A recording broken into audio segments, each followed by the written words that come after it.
Dobrodošli u azbuku veštačke inteligencije. Moje ime je Marko Janketić.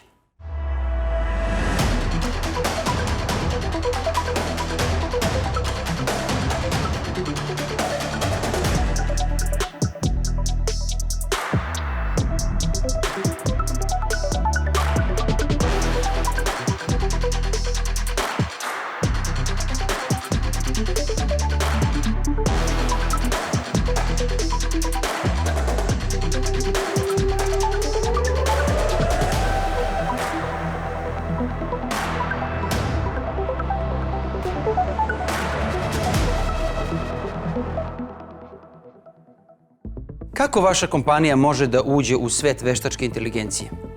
Odgovor na to pitanje možete da date samo vi, a mi ćemo se potruditi da vas usmerimo.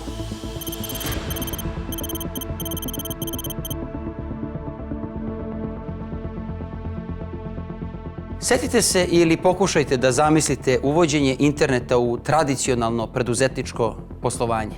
Od početka komunikacije mailovima do digitalizacije dokumenata i izrade internet sajtova, pa kasnije i masovne internet trgovine, prošlo je skoro 30 godina. Činjenica je da ne postoji kompanija ili biznis koji je opstao, a da nije svoje poslovanje unapredio internetom. Cilj ovog serijala je da vas spremi za sledeći korak. Ulazak veštačke inteligencije u svet poslovanja i preduzetništva. Zamislite, na primjer, da imate knjižaru i imate sajt svoje knjižare, Instagram i Facebook naloge i da tako prodajete knjige. Vaše poslovanje zavisi isključivo od energije koju ulažete vi i vaši zaposleni u marketingu i kontakta sa vašim kupcima i čitalačkom publikom.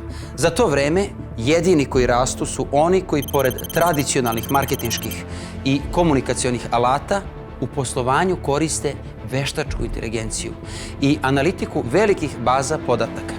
Internet prodaju knjiga vrši i Amazon, ali to ne radi ni preko Instagrama ni preko Facebooka, već tako što već skoro deceniju prikuplja podatke o potrošačkim navikama svojih kupaca, sistematski razvija algoritme koji ne samo da prate trendove, već ih ponekad i sami stvaraju. Sajt, Instagram i Facebook nalog su danas standard svake kompanije i ne čine vas više konkurentnim. Ono što vas čini konkurentnim na tržištu jeste ulazak u svet veštačke inteligencije. Ta avantura košta i nije odmah isplativa, ali pravila igre su takva. Ulazak u digitalnu transformaciju vaše organizacije morate posmatrati kao investiciju u koju što pre uđete, jeftinije ćete proći. Bitno za ulazak u svet veštačke inteligencije je da što pre uđete u sakupljanje podataka. Da imate timove koji znaju kako da ih sistematizuju i šta sa njima planiraju da rade. Budući da poslujemo na teritoriji Evrope, bitno je da u tom procesu poštujete GDPR propise o zaštiti podataka o ličnosti. Takođe, nije rešenje ni da odlučite da od danas skupljate sve digitalne podatke koji su vam na raspolaganju i da ih za par meseci ili godina date ekspertima za IT ili AI i da od njih očekujete čuda. Proces koji bismo vam mi preporučili je da prvo investirate u jedan eksperimentalni projekat. Prvo da okupite vaš IT tim i da njemu pridružite onoliko AI eksperata koliko možete da priuštite. AI eksperti, tačnije stručnjaci za veštačku inteligenciju i analizu velikih baza podataka, posluju online i ima ih po celom svetu.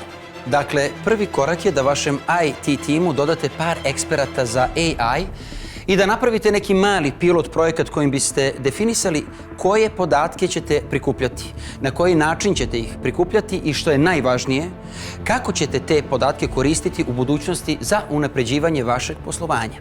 Ovaj pilot projekat možete raditi u okviru vaše firme, a možete ga i dati nekom podizvođaču. Kasnije možete razviti AI ogranak svoje firme i nastaviti sa investicijom. Podsjećamo vas da veliki broj trenutno najbogatijih kompanija na svetu pre samo 20 godina ili nije postojao ili nije ni bio na ovim listama. Ono što jesu, investirale su u razvoj veštačke inteligencije u svom poslovanju. Da biste znali kako da odaberete pravac razvoja za vaš pilot projekat, bitno je da znate koji su limiti veštačke inteligencije danas. Podsjećamo vas, naš savjet je da sanjate velike snove, ali da se do velikih stvari stiže polako. Lepo bi bilo da baš vaša kompanija razvije neki svetski poznat projekat iz oblasti primjene veštačke inteligencije, ali i razvoj jednog malog segmenta u okviru oblasti poslovanja vaše firme ili organizacije može vam doneti veliku zaradu.